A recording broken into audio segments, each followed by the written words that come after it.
He ordered his troops to abandon the central Highlands. He was giving up 6 provinces to the North Vietnamese without a shot being fired. His calculation was he could use the troops to reinforce the defense of Saigon. It was far from being a glorious moment. This armoured spearhead of officers, men and their families had abandoned the rest of the convoy of 150,000 civilians. They were supposed to lead Convoy Bravo 7 to safety, but the plan was ignored when the communist forces blockaded the road 15 miles from here. It was certainly not a case of women and children first, gallant soldiers last. Martin's confidence in the South Vietnamese army was not borne out. Army officers were the first to run, followed by their men, and finally, tens of thousands of civilians. Many of them were killed in North Vietnamese ambushes along what was to become known as the Convoy of Tears.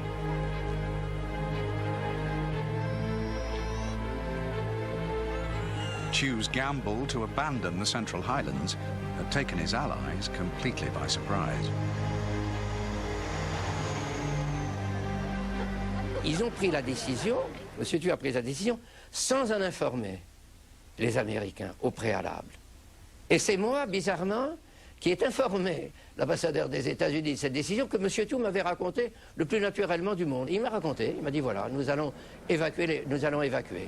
Et nous allons nous rassembler autour de Saigon.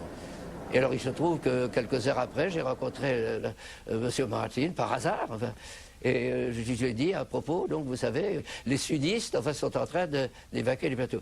Et alors là, il a blêmé, il m'a dit c'est pas possible.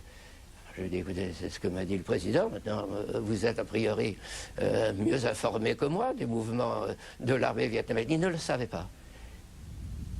The North Vietnamese now headed for the coast, threatening to split South Vietnam in 2. Hundreds of thousands of refugees flooded into the coastal cities of Nha Trang and Da Nang.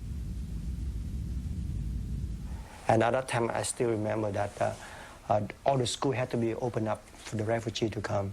So we see a lot of refugees everywhere coming from, all the cities from the north. Long's family were anti-communist Catholics who had once lived in the north. They brought their children up with tales of communist horrors. What I worry most is that they're going to kill my parents because they escaped the north. And then they kill me because I'm their family. I would fear that they would burn down all the church and all of my school because, we're not communist. The most extreme case is that they would bury you to the neck and they would kill you after that.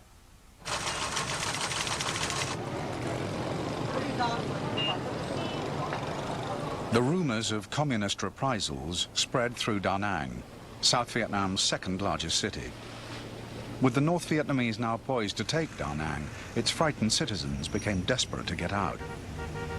It was chaos. Everybody was, trying to figure out how to get out, and of course, the people that had American contacts were all trying to lean to us to see if they couldn't get some help from the U.S. government. It was like a colony of ants that all of a sudden smelled honey. From very, very quiet days and normal days, all of a sudden there were people, little ants, running everywhere you could see. Combination of people trying to locate relatives, trying to find out ways to get out of the country, trying to salvage household goods as much as they could, which ones could they pack and take out. There's a whole combination of reasons for people to be moving back and forth in various parts of the city. My mom asked me to go buy a ticket for the family to go to Saigon. And I remember to go buy a ticket, I had to fight my way through a lot of people to get to the counter. But we're lucky enough to buy enough ticket for my mom and a bunch of us to go to Saigon. Long and his family left for Saigon. They were among the lucky ones.